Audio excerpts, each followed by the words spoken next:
اس وقت انڈیا کے وزیر اعظم تھے مرارجی دیسائی، تو انہوں نے ایسا کچھ نہیں کیا اور انہوں نے انکار کر دیا تھا، جس پہ پاکستان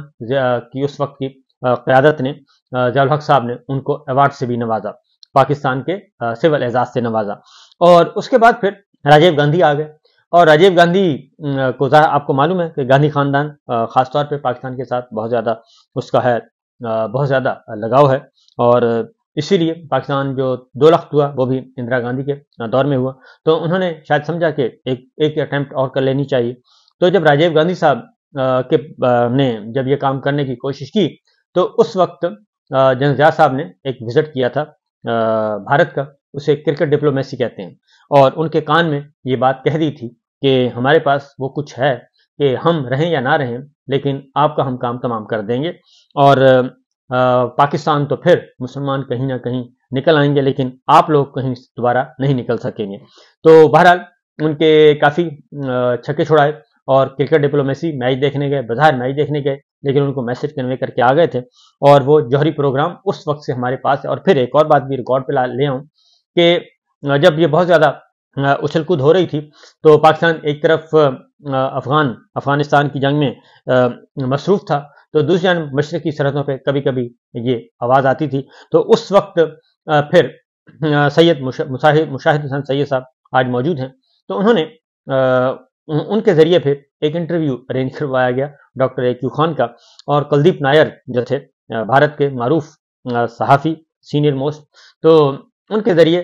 پھر ایک میسج کنوے کیا گیا۔ تو ڈاکٹر اے کیو خان نے اس وقت یہ بتا دیا تھا کہ جناب پاکستان انڈیا کے کون کون سے شہر ہمارے نشانے پر ہیں، اور ہم ایسے کریں گے کہ بہت سارے شہر جو ہے وہ روئی کے گال کی طرح جو ہیں وہ اڑ جائیں گی، اور یہ سب کچھ انہوں نے کیا، اور یہ انٹرویو شائع ہوا، جس کے بعد اندازہ ہو گیا تھا کہ جناب یہ بات اس طرح سے نہیں ہے، اس لیے پاکستان کے پاس کچھ نہ کچھ تو ہے، اس لیے وہ بلف نہیں تھا۔ تو پھر ایک اور بات بھی آپ کو بتا دوں کہ خاص طور پہ پھر ڈاکٹر اے کیو خان نے ایک خط لکھا باقاعدہ طور پہ، یہ ریکارڈ پہ ہے، اور یہ کوئی اس میں ایسی بات نہیں ہے کہ سنی سنائی باتیں، یہ نہیں ہے، وہ خط لکھا، اور خط لکھ کے انہوں نے بتا دیا دسمبر 84 میں جنرل محمد ضیاء الحق صاحب کو، اس وقت کے چیف مارشل لا ایڈمنسٹریٹر تھے، صدر بھی تھے، سب کچھ تھے، آپ کو معلوم ہے، تو ان کو ایک خط لکھا اور انہوں نے کہا کہ ہم جوہری طاقت حاصل کر چکے ہیں، اور اب آپ جب بھی کہیں گے، جس وقت بھی کہیں گے، ہم یہ صلاحیت جو ہے وہ برے کار لائیں گے، اور جو دھماکے ہم کرنے کی پوزیشن میں ہیں۔ تو ہم الحمدللہ، انہوں نے کہا کہ اس وقت آپ اپنے آپ کو، پاکستان کو ایک جوہری قوت سمجھیں۔ تو یہ دسمبر 84 کی بات ہے، اور اس کے بعد پھر میں نے آپ کو بتایا کہ مشاہد حسین سید صاحب کے ذریعے، کلدیپ نائر کے ذریعے ایک انٹرویو بھی کروایا، اکلوتا انٹرویو، اور وہ چھپا اخبارات میں، اور پھر پوری دنیا میں دھوم مچ گئی، اور خاص طور پہ ہمارے پڑوسی ملک، کیونکہ 71 میں وہ 2 لخت پاکستان ہو چکا تھا، اور اندرونی بیرونی سازشیں سب کی سب بہت سارے ایلیمنٹس تھے، لیکن جو سب سے زیادہ رول تھا وہ اس میں پاکستان کے اندر جو اس وقت کی طاقتور ملٹری اسٹیبلشمنٹ تھی، اور جنرل ایوب صاحب کا جو طویل مارشاء اللہ تھا، اور اس مارشاء اللہ میں کے دور میں محترمہ فاطمہ جناح کا الیکشن ہوا، وہ الیکشن بھی ریگڈ کیا گیا، پری پول ریگنگ کی گئی، آفٹر پول ریگنگ کی گئی، وہ ایک پورے کا پورا محترمہ فاطمہ جناح کو بھی معاف نہیں کیا گیا۔ پھر الیکشن نہیں ہو رہے تھے، ڈیموکریسی نہیں تھی، ایک ون مین شو چل رہا تھا، اور کانسٹیٹیوشن بھی 1956 کا فارغ کر کے، اس کو 58 میں فارغ کر کے ایوب خان صاحب نے اپنا جو ہے ایک اپنا آئین تیار کیا، صدارتی نظام 1962 کا، اسی کے بنیاد پہ وہ چلتے رہے، اور اسی دن سے ہی پاکستان جو ہے وہ 2 لخت ہونے کی طرف چل پڑا تھا، لیکن نہ ہی جنرل ایوب خان صاحب نے سمجھا کچھ، اور اس کے بعد جب ان کے خلاف تحریک چلی تو انہوں نے یہ نہیں کیا کہ الیکشن کروائیں، صاف شفاف الیکشن کروا کے اپنی سلیٹ جو ہے وہ کلین کر کے جائیں، اور اپنے گناہوں کا کفارہ ادا کریں۔ انہوں نے اپنے ہی ساتھی جنرل یحییٰ کو اقتدار دے دیا، اور جنرل یحییٰ نے 1969 میں اقتدار سنبھالا، اور اس کے بعد 1970 اور انہوں نے الیکشن کروایا، پھر الیکشن کے نتائج تبدیل نہیں کیے، اور پھر 71 میں پاکستان 2 لخت ہوا۔ یہ ایک مختصر سی تاریخ ہے جو کہ حقیقت ہے، اور اگر ہمارے داخلی طور پہ اگر ہم مضبوط ہوتے، اور داخلی طور پہ ہم خلفشار کا شکار نہ ہوتے، اور ہم خود ہی اپنے ہی پاکستانی عوام کے خلاف آپریشن نہ کر رہے ہوتے اور اپنے ہی لوگوں کو ہم مار نہ رہے ہوتے تو پھر بیرونی سازش بھی کامیاب نہیں ہونی تھی، اور انہوں نے بیرونی سازش بھی تب کامیاب ہوئی، انٹرنیشنل کانسپریسی اور انٹرنیشنل پولیس بھی تب اس کھیل کا حصہ بنے اور کھیلنے میں کامیاب اور جیتنے میں کامیاب ہوئے جب اندرونی طور پہ ہم بہت ہی زیادہ آپس میں باہم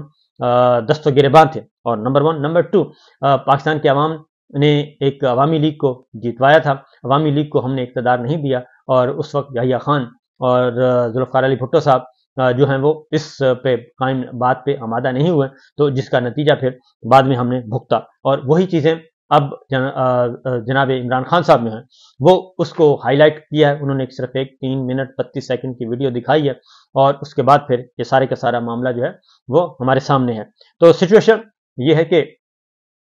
اس وقت دسمبر 84 میں یہ سب کچھ ہو چکا تھا، لیکن آج جو ہے وہ ڈاکٹر عبدالقدیر خان صاحب کو کوئی نام نہیں لے رہا، جیسے ایسا لگ رہا ہے کہ جیسے ڈاکٹر ایکو خان کے نام لینے پر بھی پابندی ہے کہ کہیں عالمی کھلاڑی ناراض نہ ہو جائیں، عالمی اسٹیبلشمنٹ ناراض نہ ہو جائے کہ جناب وہ آپ نے ایکو خان کا نام کیوں لیا، تو اس لیے ان کے نام کے بغیر ہی اشتہار چھاپ دیے گئے اور ان کے نام کے بغیر ہی پورا یوم تقبیر منا لیا گیا، اور یہ سب کچھ اس لیے ہو رہا ہے کہ ایک فیک نظام ہے، جیسے فارم 47 کی جعلی نظام حکومت اس وقت مسلط کیا گیا ہے، اسی طریقے سے یہ سب کچھ کیا گیا ہے۔ پاکستان تحریک انصاف نے اس کے بعد کہا کہ طاقت کے کسی بھی روایتی مرکز سے بڑھ کر جوہری پروگرام کی ابتدا سے انتہا تک کے تمام مراحل عوامی تائید و شراکت سے عبارت ہیں، معیشت اور جسامت کے اعتبار سے خود سے کئی گنا بڑے دشمن کے مقابلے میں دفاع کی ضروریات کو پورا کرنا اہم تھا۔ قوم نے یہ ذمہ داری بخوبی ادا کی،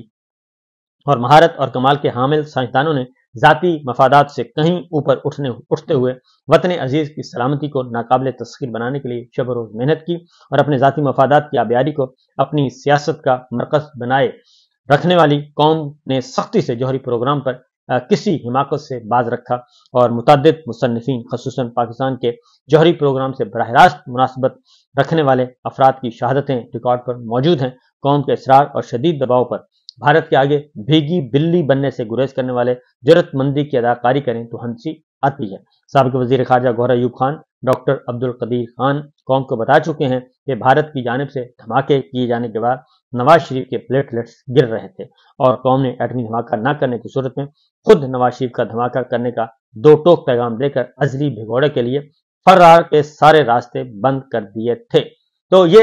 حقیقت ہے، یہی صورتحال ہے۔ تو آج ایک بار پھر تاریخ کو مسخ کرنے کی کوشش کی گئی، جبکہ حقیقت یہی ہے کہ جن کا کریڈٹ ہے ان کو دینا چاہیے، اور نواز شریف صاحب ایک بار پھر پارٹی کے صدر بن چکے ہیں، اور اب دیکھتے ہیں کہ وہ کون سا بیانیہ لے کر آتے ہیں،